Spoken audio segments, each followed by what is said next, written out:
Hey everyone, welcome for another episode of Modern Work Mondays. Today we're in person. I'm Nolan Wheeler. You are? I'm Jeff Strasser. Jeff Strasser, good guy. Long time no see. It's like at least today. We're in San Fran. We're at Ignite. Lots of news, lots of customers this week. Good conversations on sort of new and exciting solutions. What have you seen as thematically? It's a big expo floor. It's bigger than I was anticipating. Huge. It's my first Ignite, so I was not expecting it to be. Yeah. And how many people? 25,000? 20,000 plus, yeah. Crazy. Yeah, huge. I think the overarching theme, there's a lot of overarching themes, but kind of the biggest theme that I've latched onto in the conversations I've had have been around, there's massive proliferation of agents, whether being built by our clients or being built by ISVs and partners, and everybody's kind of acknowledged that this is real and this is coming. Yeah.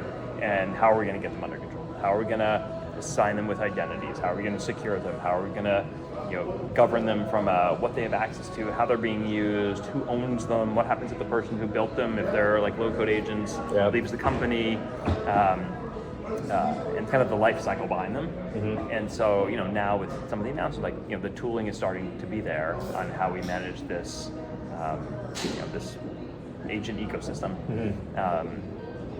and having a strategy to do that. And secondarily, that it's extending and streamlining the underlying platform to make sure that there's a clear strategy on. We had this conversation maybe a week or so ago, right, on kind of build versus buy. Yeah.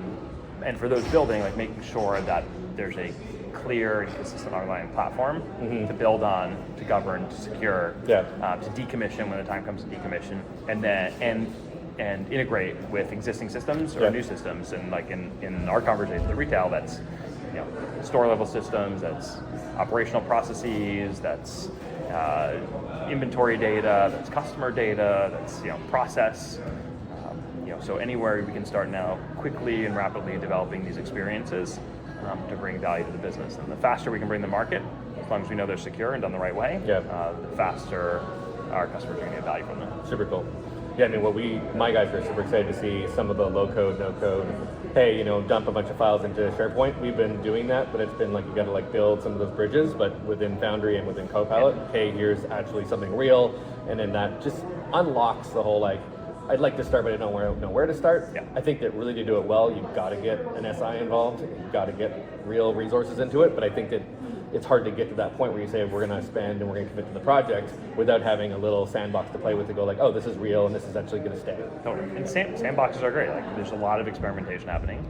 So it's a lot of experimentation. A lot of the news that kind of came along with all the technology news was skilling investments. I was talking to a couple clients of ours at dinner last night, and huge focus on just in getting the organization up to speed on how these tools work, how to properly use them, what they have access to. Because when you build that understanding of how the tools work, you can take your domain knowledge of I'm the marketer, or I'm the finance professional, or I'm the attorney, and now I can start applying these tools into my business, and that's where the extensibility, the integration comes. But you can't get from point zero to or step 0 to step 5, which is this high value business return and ROI, without getting through the kind of the investment up front of learning, adoption, training, kind of the fundamental understanding of how AI tools work in a business environment.